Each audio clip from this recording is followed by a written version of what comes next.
Hey, welcome everybody to Pro Mindset Podcast. This is your host, Craig Domann. And today our guest is a gentleman who is a former NFLer. He's a baller. He was drafted in 2009, but he's also been an actor. He's also an activist, and he makes a big impact on the youth. Nic Harris, welcome to Pro Mindset. Thank you for having me. And Nick is spelled without the K. Nice with no E. Nice with no E. That's nice. Why do people want to listen to what you have to say today? We don't even know what is the mission or the purpose God put you on so that the message that you have is worth listening to. First and foremost, I think the mission that God's put me on is to be of service. I think that we're all here to be of service in some capacity. Secondly, I think that people will like to listen to me because I don't have that multi-million-dollar end goal that a lot of people think because we made it to the National Football League. We have 100 millions. And no, I'm a guy who's been through 9 knee surgeries. I've spent more time in the operating room than I have on the football field. Upon retiring, I had debt due to medical and having to go through the process of suing the teams which that I played for, living out a dream that I said to my grandparents when I was 8 years old, and coming to find out that though that I actually did what I said I was going to do, it's not all this cracked up. All right, stop right there. I'm seeing a lot of that right now. There's a lot of awareness about the dream is really not the dream. What is the biggest misconception about being a professional athlete? That you're set for life. I think that because you wear or allowed to wear a shield, whether it be NFL, MLB, NHL, NBA, they think that you don't necessarily have to grind. We can start with MLB. Just because you get drafted doesn't mean you don't have to go through the minors and then the feeder leagues and this, that, and the other. NBA, like you may get drafted, but then you got to play summer league. If you don't make summer league, then you got to go overseas and come back and this, that, and the other. I don't necessarily know. I'm not too privy with how the NHL works. I think, you know, if in the event that you are drafted, how you kind of a phenom. But you also went through the international play to where they know that that's who you are. And in the National Football League, unless you're top 10, everybody after top 10 is slotted. You're making, 10% more than the guy last year got drafted. It doesn't really matter. And there's no guarantee. You might have a guaranteed contract if you're drafted high enough, but there's no guarantee you're going to have a career. You know, the draft is really a entrance into professional sports. It's not the end all. So getting drafted, I think too many young people, they want to get drafted. I mean, I don't blame them. The higher you get drafted, typically the more money you make. It doesn't mean anything. Then before 2 to 3 years ago, because now it's like the college realm, but we'll get there. Yeah, we got an NIL game going now. Yeah. Get paid twice. You get paid in the amateurs and get paid in the NFL. How stupid is that now? Let's just go there. NIL, these kids are like 16, have 25, 30 offers, already getting NIL offers, and they're going into their junior and senior year of high school. They don't have mustaches. That's true. Parents are allowed to negotiate contracts. You're getting to a situation now to where like parents aren't even working anymore. They're relying wholeheartedly on this 16-year-old underdeveloped kid with potential to be what the grades are, but potential can only get you so much. And I guess right now, depending on the dollar amount, it can get you how much the school wants you. Well, USC gave a tight end who's going into senior year there in Orange County, $10 million over 3 years. I just saw a kid, offensive tackle out of Dallas, 5.1 guaranteed junior year, Texas Tech. Texas Tech is breaking all the money records right now. Good for them. Listen, I'm a former Big 12 guy. For them to lose so much, God bless them. Hey, they lost Baker Mayfield to your alma mater. They couldn't win with Patrick Mahomes. I mean, they were like a 500 team with Patrick Mahomes. They were number one back in 2008 with Crabtree and company, and then they came and saw us, and we all know how that ended. So there's no ego in OU, is there? No, not at all. We don't want to stoop to. No pun intended. Okay. So your perspective is multiple knee injuries, being a part of the NFL for 4 years, not 14. 3 years that's counted. A lot of people don't know how the CBA works. In the uncapped year 2011, that didn't necessarily count against the accrued years that I have. Literally fighting each year, I was tendered, which meant that I just had to take league minimum due to the likelihood of me being re-injured and also not having a position. Literally, I would have to go to multiple meeting rooms. Like, you're not going to the linebacker room. You're not going to the safety, the strong, so. So for those of you that are not watching, Nice without the E is a big dude. And he played safety in college. And when he went through the NFL evaluation process, they were trying to figure out what position he played because he was too big for a safety and he was too small for an NFL linebacker at the time. And today, those guys are called hybrids, rovers. They got a lot of different names for them. And sometimes they're the most valuable guy on defense because they can play at multiple levels. But back in that day, defenses hadn't progressed as much as they have now. And those guys kind of fell through the cracks. Where did you expect to get drafted? You were a sixth rounder? I was fifth round, 147th overall. I was told I was going to be top 10. I was coming out as the biggest safety in the country. I put up the best numbers in the country at the time, and I had got defensive MVP in the national championship game, and we lost. So you were told you were going to go top 10. I was told I was going to be top 10 in Pittsburgh. Did you want to kill your agent after the draft? I wanted to kill everybody that was breathing. It was a lot of pressure. My daughter, my greatest creation, was born a week before draft. So for me, it was just a lot of pressure at the time. Okay, so describe for our audience the emotional roller coaster and how a draft slide affects your mojo when you're going through multiple days of watching people that you know you're better than go before you. What's that like? Well, you're always told that your resume as a player is what you put on tape. And from my understanding, what I was reinforced and told was that what I put on tape was elite. And then playing in the last game, national championship game, whereas some guys who don't even make it to a bowl game, they have that time to train. So it was like I was behind the curve with training for the combine, getting invited to the combine. And then not only that, also got invited to Senior Bowl. And so playing in that game as well to like further prove myself because I was a positionless guy. So I had to show them. I didn't even know whenever I got to Senior Bowl, I didn't even know they had put me with linebackers. I had never played the position before in my life. And so I just lined up, got to the room. I didn't understand triangles. I didn't understand reading linemen. I played in space. I spun down on wide receivers, spot guys. I fill gaps. That was my job. I'm like, all right, cool. I was told, hey, listen, the better that you could be in multiple positions, the more value you are. So I was told. And then you go through that process, and what I don't know, it's been how long, 15, 16 years, but what I haven't said was that when I went through the Senior Bowl, I ended up pulling my hamstring I didn't even play in the game. I left the Friday before the game, and there was already a knock against me by being a positionless guy. So what I didn't want to do was go out there and put something terrible on tape. So myself and my agent came up with, he's not going to this, that, and the other. We tried to rehab it, and we had to make a decision. Was I going to run at combine? And that the talk came back again. Hey, listen, if you're not fast enough, if you're this slow, they're going to put you here, blah, blah, blah. You got to go run at least once. If you run 4.5 or better at 6'3", 230, you're good. I said, okay, bet. Went out there, warmed up, this, that, and the other, ran a 4.68, and then ran a 4.72. Automatically linebacker, So, and that was, I had a bad will, but I couldn't say that because, red flags, medical, and all that good stuff. So now we get to draft day, your name is still being thrown out there as your top 3 in the country. I think there was Eric Berry at the time as well, and a good friend of mine out of Missouri. And so, I did the thing. I get everybody back. I'm from small town Louisiana, Alexandria, Louisiana. I get my frat brothers. I get everyone that I've known. And the biggest thing that I could have done, and I wanted to thank my community, is I just got a billboard. And one of the games I had my arms open. And they had put that on the billboard and just said, thank you, Alexandria, for the entire draft week. That was my way of saying thank you because I couldn't personally tell everybody. And Thursday came, first day. Friday came, agents on the phone. Don't worry, we got nothing. So I go from... And you can speak to monetarily how much was lost between first and fifth round. So now I'm in my mind. Why did I do this? Why did I accept?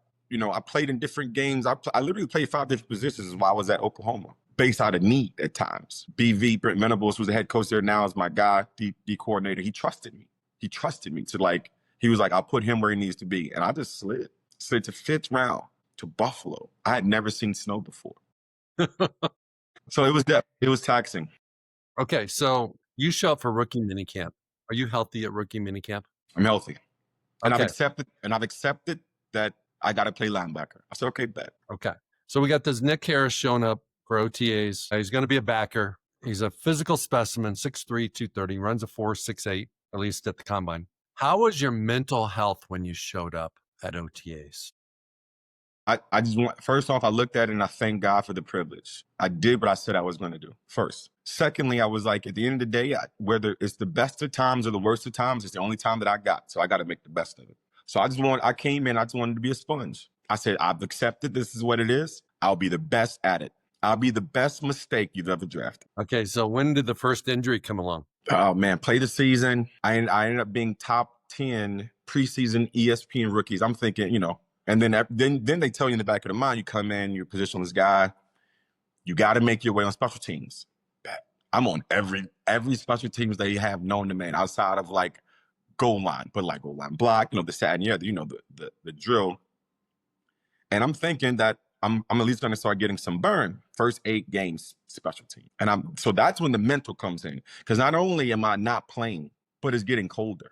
Yeah. And Keith Ellison, one of my good friends, USC, I was weak side back behind him. Those are my guys, Paul Puslesny and Kavika Mitchell.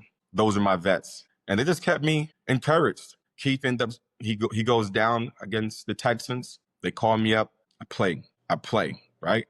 It wasn't the best showing for sure, because I had yet mastered the art of like hat and hands. I hadn't had to do that. So I'm still trying to get guys off of me, but like based on just me being physical and bigger, and I was a smart guy, I made do enough. First injury ended up coming last game of the season against the Falcons. We're playing 55 silver, and I'm having to guard Tony Gonzalez the entire game. That was my job. And I ended up stepping wrong, finished the game, didn't necessarily know, thought I tweaked something, and ended up getting a bone spur. And that's kind of when everything started to go where it needed to go. I was recommended to have a microfracture. At the time, the only person I knew had that surgery was Anthony Hardaway. It was still experimental at the time. And that's just, and I just went through the process of trying to get back and listen to the team. And that's when it started. Last game of the season, my rookie year. Okay, so you have the wisdom now of 15 years or so. How would you approach same body, same physical skills, same experience in college, multiple positions, but primarily a safety, being positionless, not in a time when it was favored? How would you mentally approach that opportunity? We never get to go back and do redos, but I'm just wanting to understand how have you reframed it? How have you learned from it? What would you do differently? And if you had a son or if you had a nephew or a neighbor and they were kind of going through what you're going through, how would you coach them up based upon your experience? Well, speaking to a younger Nick, I would emphatically say to be very, very present in the now. We take it for granted because we sign our name and it says you have 4 years on this contract. No, it's not college. They could cut you at any moment. And the reality started to set in for me is whenever I found out that every Tuesday that they would bring guys in and work them out for your position that are cheaper. And every Sunday, our job is performance-based. So I would pretty much tell my younger self that every Sunday, it doesn't matter, practice is practice. You're going to mess up. That's what it's for. But on Sunday, make sure that your name rings bells. Make sure that they're reading your name in the paper by any means, and make sure that it's not negative. Okay, I'm going to dig deeper. How does that show up in your preparation for practice? How does that show up in your relationship with your coach? How does that show up in your competency in your playbook? How does that show up with your just how you time management? How did your morning routine? I could go on and on and on. How would you do it now that you didn't do it then? That would have made a difference that someone can learn from you? I don't necessarily know how I would have done it now. I will say that I could have easily put in more time to lean more on my vets. My coach at the time, my position coach at the time, wasn't no knock, but it just doesn't, the coaching style didn't necessarily resonate with myself. I should have leaned more on my vets, but then also you don't necessarily know too, because you come in as a guy at my size, it looks like I do. And, in the back of their mind too, it's like, this guy's not going to take my position, You also got to be quite conscious. And my daughter at the time was a newborn too. So I was trying to be present while being present. So it was quite taxing for me. But I would probably just lean more on my vets and try to seek as much help as I possibly can. Because you can only give so much time before you're burnt out, right? Before your maximum. So yeah, just probably lean more. And I didn't understand I was green. I didn't understand terminology. I didn't understand reads. I didn't understand keys. I mean, I understood the back end where man-to-man coverages, But that was just what came easily to me. But I didn't understand anything else by reading offensive lineman's position. I didn't understand it at all. So you might have done extra work to get into that linebacker groove of this is what it used to be at safety. Now this is different. You're closer to the line of scrimmage. You got guys that are 320 pounds that are a few steps away from you. And their job is to make sure that you don't make the tackle and run plays. That, to me, is the biggest adjustment for guys going from the back end to linebacker. They just can't deal with, my God, these dudes are so huge and they're athletic. And they're within 5 yards are the fastest people on the field. Yeah. Quick as crazy. Okay, let's shift gears for a second. Was your NFL game, your last NFL game, was it celebrated, or did you find out later that the last game was the last game? Did you know in advance, or did you find out later that your last game was your last game? I did not know in advance. I had no idea that my last game. I went through in the first 2 years of my professional career, I went through 4 different head coaches, so I had no idea what that climate looked like. And then not only that, but coming in green, trying to learn a position, you're also trying to learn 4 different systems. So everything was kind of stacked against me. And I'm just thankful that I lasted as long as I did. But no, I didn't know. And y'all can't go back. I wish I could have known, but that's just life. Okay. So 99% of the guys don't know. And if they did know, they would have their daughter on the field taking photos, family taking photos. So you didn't do that because you didn't know. So now your NFL career is over. How long was your transition from being an NFL to a former NFL player? Because unless you're Tom Brady or Andrew Luck or somebody just says, hey, I'm done, you don't go from an active player to a former player overnight. Sometimes for some guys, it's 6 months. Some guys, it's 6 years. What did that process look like for you? I was in a very, very dark place about a year. A dark place. I never really knew what depression was. I functioned at a high level, but inward, I was not the person that I am or was. So for myself, it took roughly maybe about a year and a half, 2 years for me to accept it, because what a lot of people don't know is calls still come in. Hey, where are you at? Are you working out? And I call it, in my sense of tone, I call it, I was going broke, going for broke. So I ended up, my last game, I ended up having surgery again on the opposite knee, microfracture. I ended up rushing back because time's against me. Every year they got new guys coming out. I ended up going to the UFL and playing in that league, tore it up, number 1. Myself and Danny Lancero, who was my teammate, and we tore it up. Then the season folded after 4 games. Owner didn't pay us. But again, your resume is on tape. So they're like, okay, he was hurt, but he's back, right? So I ended up working out for the Jets in roughly October. And then in December, I ended up getting a workout with New England. I'm like, look at God. And that was their Super Bowl run. They ended up winning that year. I'm like, man, listen, if I end up sticking and getting a ring, but that wasn't in God's plan. That wasn't in the cards. So I had to kind of like land that plane. And then, I spoke with my agent. Hey, man, I'm done. Also, with the work, I think that last workout too with New England, I felt I wasn't agile or mobile. I was but a shell of my former self. And I didn't want to go out like that. These guys that are just circling the drain. So when you were in college and you were at the top of the mountain, then you got drafted, even though it wasn't as high as you were hoping, you still got drafted. That's a blessing right there. Not everybody does get drafted. When you look back and you look at who you were and what your identity was compared to when you probably were going through an identity crisis when you were a little bit in that dark space, because that's what it is. It's an identity. It's like trying to figure out who am I now without football? What do I do now? It's like every conversation you have with your frat brothers and your hometown friends and your high school teammates. Hey, where are you going next? When you gonna get off the couch and go play again? So even if I get that today. You get that today? Oh my God, because you still look like you could play. But it's like, so you have the moments, even in your mid 30s, high 30s, where you're like, like a 1%er, like, damn, maybe I could do it. Maybe I could play. It's like, because when you go to a restaurant in LA and some waitress goes, oh, you play for the Lakers? You play for the, Rams? Who you with? And you go, no. Oh. Every airport, every foreign city, that I went to, it's always been a tap on the shoulder or, hey, sorry to bother you, but you've got to be, you have to. So what's your response to people that do that? I mean, obviously it's well intended, but it can be annoying at times, I'm sure. It's well intended, but what a privilege. What a privilege it is to even still be thought of in that space. So I have no issues with it to explain, hey, this is who I am, this is what I did. And I just look like this now. I wear small shirts. Yeah, you still look the part. Yeah. That's cool. Okay. Well, I want to go back to the identity.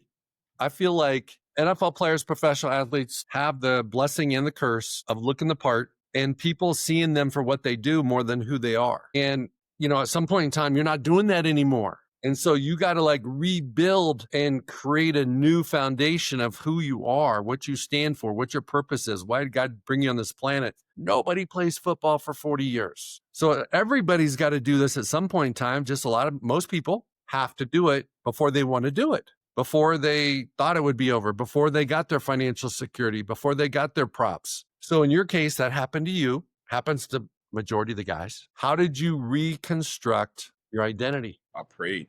The biggest, I think, slap in the face, I guess. I did this since I was 5 years old. Every fall, smelling of the grass, I had a purpose every fall to be somewhere, to do something every fall. And then for me to step into a room with the guy with a tie and for him to tell me that I'm no longer good enough, that was probably the biggest situation I had to deal with. Yeah, because you've been the guy. Not only was I the guy coming out of high school, but then coming out of high school, going to college, I was the guy. And then coming out of college, even though I didn't have a position, I was still the guy. I just didn't have a position. And for me, it wasn't about ego. It was like, this is my career. This is what I do. And I want to be very good at what I do. I prayed and the answers didn't come immediately. I moved to Italy for a year. I had to get away, and thankfully so. But sometimes you got to be patient in the still and, block out the outside noise and find out what else that you could be good at. And I found out through the grace of God that I was pretty good on camera. And so that was my transition, whether it's still in the football space or in the gaming space, working for EA Sports, or in the movie space, portraying Ray Lewis in a movie. I realized, okay, cool. I can still be the guy. The check might not be the same, but I still have purpose. And as long as I can, for as long as I can. Okay, so describe the dopamine, the adrenaline hit you get doing an acting scene or getting a part or auditioning for the part and getting that call. Sure, how does it compare and contrast to playing football? Nothing close. Close. There's no comparison to running out of the field at Gillette, Heinz, Qualcomm, or in Seattle. There's no comparison. Looking up and seeing your family in the stands. But you can compare it somewhat to putting a great quality of work, because film is forever, and I still have people that come and say, hey, man, I watch a movie on the plane. I'm like, that's dope. Thank you. Guy last night at a pre-ESPY event for Stuart Scott, God rest his soul, came to me and said, hey, man, I watched your film, man. Great job. I'm like, that's amazing, because it's forever. Okay. You have a lot of really good sayings, dude. You really do. Going broke, going for broke. I mean, that is classic right there. I was. Every time that I went out and had to purchase new cleats, or a lot of people don't know we have to pay our trainers. So for me to get adequate training, that doesn't come from my agent. That comes from my personal bank account in the off season. A lot of people don't know that we have to make 6 months of what we make last another 6 months of what we don't get paid. A lot of people don't know about the jock tax. It's so much that goes into it. And a lot of people don't know that unless you live in a favorable city, the Miamis or the Californias, you have two places of residence. You have your in season and your out of season. It was a point in time I had to go back home with mom. That's just life. I get it. Have you ever thought about coaching? Not in this climate, no. My father every other day sends me an Indeed post about somebody coaching somewhere. But I've come to the realization that the kids at the present moment, one, they don't really respect the history behind it. Two, with money being thrown at them, there's no opportunity for kids to fail. And then I guess third, for me, it's these kids would much rather look good than play good. The level of being coachable, malleable, and listening to people that came before them is becoming quite obsolete. I think there's a lot of truth to what you're saying there. I think it's there's a lot of internal turmoil, especially with college coaches today, Power 4 coaches, because they love coaching. They love the game, and the game is still a game, but everything else is not. Having to recruit 24/7, having to recruit your own people, having to talk about money with your players when they're, 17, 18, 19, 20, 21. They don't even know what that money's really what it means. And they just know that their mom or dad said, "Hey, go to coach and tell him you're killing it. You need to get more money." So the player comes to the coach, and the coach is thinking about, hey, how are we going to beat Alabama? What's our game plan? And the kid springs it on him 2 nights before the game. He wants more money. So it's a tough coaching, especially college football today it's insanely tough. Yeah, I mean, I God bless them. The guys that are still in the space that love it and do it. I mean, I lost a mentor of mine about a week and a half ago, and he did it for the love of helping kids. And when it happened and it hit me, I questioned myself eternally. Like, what am I doing enough? Because I attend you guys' camp, and I have my own camp. And my question to myself is, I think I question to all of us am I doing enough? Can I do more? And I guess you just never know unless you want to attempt or if you feel fulfilled. Okay, so you have a charity called Team Nic, a foundation, a purpose. Share with everybody what that is. Ultimately, it's Nick's greater purpose. So it's like, for me, it's I want to help underprivileged kids. I want to be who I needed. And ultimately, I want to be able to be a beacon and a lighthouse for kids that may have the talent but may not have the resources. So if I can provide that in some capacity, whether it be a phone call or go-between to be a liaison, if I can get you a pair of cleats, then that is my job to be of service, my civic duty. I think that it's quite a disservice for a kid to miss out on an opportunity to perform or showcase his skills due to lack of finances, lack of mobility, just lack of push. A lot of kids quit before they even knew, and that's life. So who do you impact through your foundation today? So ultimately, sorry, it's centered around Alexandria, Louisiana, where I'm from, and it's an opportunity for kids to reach out. And I try to reach out as much as I possibly can, whether it be through turkey giveaways. I do a few families. I do a camp every year, completely free, donation only, 100%. If in the event that we come up short, I come out of my own pocket to help the kids to be fed T-shirts, swag bags. And it's a day of instruction.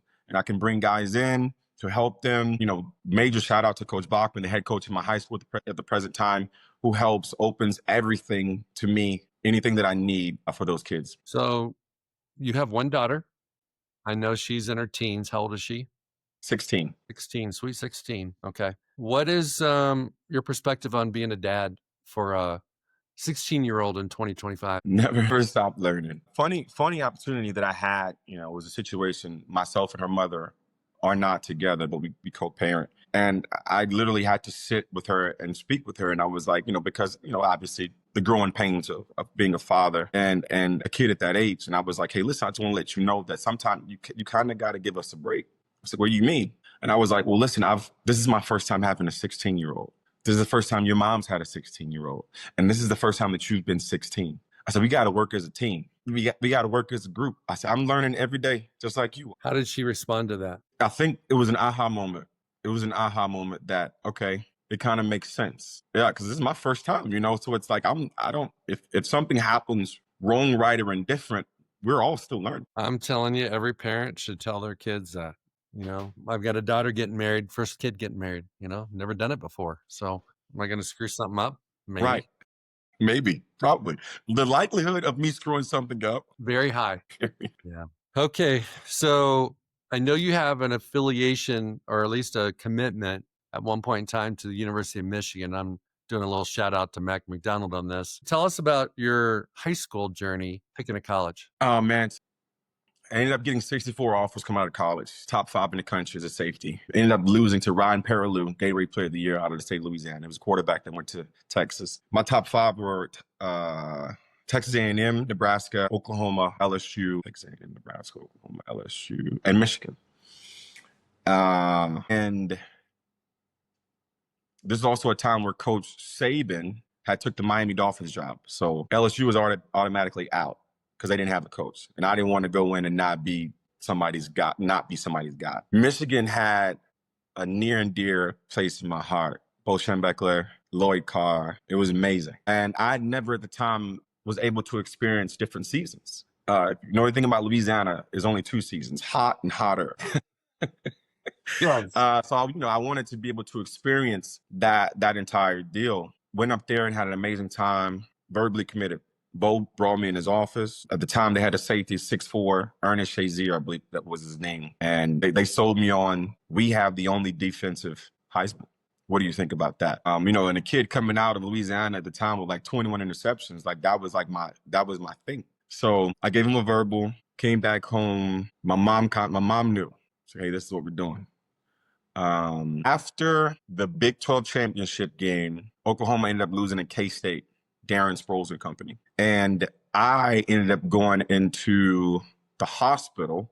They thought I had double pneumonia. Oklahoma played in the game on Saturday. 3 of the brass, Coach Stoops included, showed up to my hospital bed on Sunday morning in Alexandria, Louisiana. And that's when you had to tell them that you got the double pneumonia from kissing a girl? Not at all. Where Not was at all. Michigan? Where was Michigan is what I want to know. Where was Michigan, right? And I was like, man. And upon getting released, I was released a week later, a day before signing day, and I told no one. And that's kind of when it clicked. I was like, this is where I need to be at OU. So I went along with the jig. Had the amazing blue tie, had the navy pants. It said, the short signing day, and pulled out crimson and cream, and signed my letter of intent. And that's what it was. The paper stated, I never forget. Nic Harris' signing day, O-U, O-H-Y-O-U. That was a pun on the Michigan deal. But no, and now I've always kept in contact with those guys. Victor Harris at the time, Grady at the time, Lateral Savoy played wide receiver there as well. Now, as a present day, Sharon Moore is a head coach, and he was my teammate at Oklahoma. Was one of my best friends, and I've been up there every year since he's been with that university to watch a game. And fortunately for this year, they actually play in Norman September the 6th, and I'll be there with Mac and company, and to host them in Norman. That's awesome. That's awesome. Okay, you got a lot of life to live. Got a lot of things you probably want to accomplish. And this may sound morbid, but it's not. What do you want on your tombstone? I've always wanted to plant a seed of which someday its shade I may never sit. Say it one more time. I've always wanted to plant a seed of which someday its shade I may never sit. Okay, so you've probably planting a lot of tree seeds right now. Name a few tree seeds that you're planting right now that you may never get the shade. One, through my camp, my civic duty, because that allows me to show that though I did make it, I came from these exact same grounds that you're on. So that gives them a vision that, I can actually do this as well. 2, I think it's a great disservice for the people that invested in me upon my way, that I don't now reach back and provide a hand, whether I be here or not. And I guess lastly for me, it's I always want to remain accessible to those that are genuinely in need of a hand to further themselves. So if I can help in any facet, then I can and I will. Who planted that seed for you? My grandparents. My grandparents are the architect of my success. They showed me what it's like to be selfless. They showed me what it's like to understand that it's not me, it's we. That's wonderful. How long have they been gone? My grandfather passed in 2016. My grandmother passed in 2005. Isn't it amazing how if you have a relationship with your grandparents, they do make a big impact? They do. Outside of the fact that they're built-in babysitters, they make an impact to the fact to where they show you. I mean, my grandparents had 8th grade education, and my grandfather showed me what it is for hard work, and what it's like to be able to provide. And I went, though my upbringing wasn't the best, it wasn't that I lacked. What did we not talk about you want to share about today? 1, it's never the end. Always understand that there's always light at the end of the tunnel. It just depends on how far you can see. 2, be comfortable being uncomfortable. And I think 3, there's nothing wrong with the pivot. Oh my gosh, that's a fact. Right? There's nothing wrong with a pivot. And a lot of people get so zeroed in and concrete in on this is supposed to be this to this. Well, I mean, perception is based on how far we can see. And I call it 6s and 9s because if I'm sitting across from you, you see a 9, I see a 6, we just got to look at it and come to a mutual agreement. So I think that we just got to figure out what the pivot is to make it beneficial for all parties involved. That's the way I look at it. It's like, what can I do next? Like here's a pivot, fully thrust myself into the acting industry. And I've been doing it for 10 years now, 11 years. Ups, downs, extremely volatile, extremely volatile. I've had some amazing years. 2017 is probably the best year I've ever had. 2021, very, very close. 2 years ago, on set, I had 5 gigs going, and I landed co-lead for a show called Bel Air, the spinoff of Fresh Prince of Bel Air. 5 minutes into the very first episode, I tore my Achilles. Mhm. In that moment, what showed the level of maturation for me was that I didn't ask why me. I knew what happened. It was a basketball scene. We're out in Venice Beach. It was so loud that the director thought I dropped my mic, and I wasn't even wearing them. I knew what happened when it happened. I said, you know what, cool. This is my job. I got to figure it out. And because we all get down on ourselves at sometimes, the outpouring of love from my community, people that know me, was paramount. And then I also looked at myself and I said, you know what? What a privilege it is to find out what else I'm good at. I enrolled at Cornell and ended up getting my executive presence public speaking certificate. So, yeah, That's you know, I awesome. just not being afraid of the pivot. I think one thing that happens to guys that make it to the NFL, they have to be one track minded, and it serves a great purpose for the time that you need it. But at some point in time, they do need to pivot. They've got to change it up. They got to expand what their purpose is. They have to see they have more skills and interests and passions than just playing ball. But while you're playing ball, you got a couple months during the off season where you can kind of hang around, have some fun, but you got to be one track minded. And it's total commitment. It's your diet, nutrition, your sleep, your recovery, your training, your mental headspace. It's your relation, all that stuff. So I think, I think that's a wonderful message that there's nothing wrong with pivoting. I think some of the best and most successful people on the planet, and maybe even more than being successful, some of the people that are the happiest are ones that have learned to pivot. So on that note, we're going to pivot. And I want to thank you, Nic Harris, nice without the E, for being on this episode of Pro Mindset, talking about lots of things. And I wish you and your daughter nothing but the best. Now that I know this parade of injuries that you've had, I think I might have to challenge you for one-on-one hoops in the driveway at a future football camp. Well, I'm not afraid of winning. Obviously, you see where I went to school, so it's fine.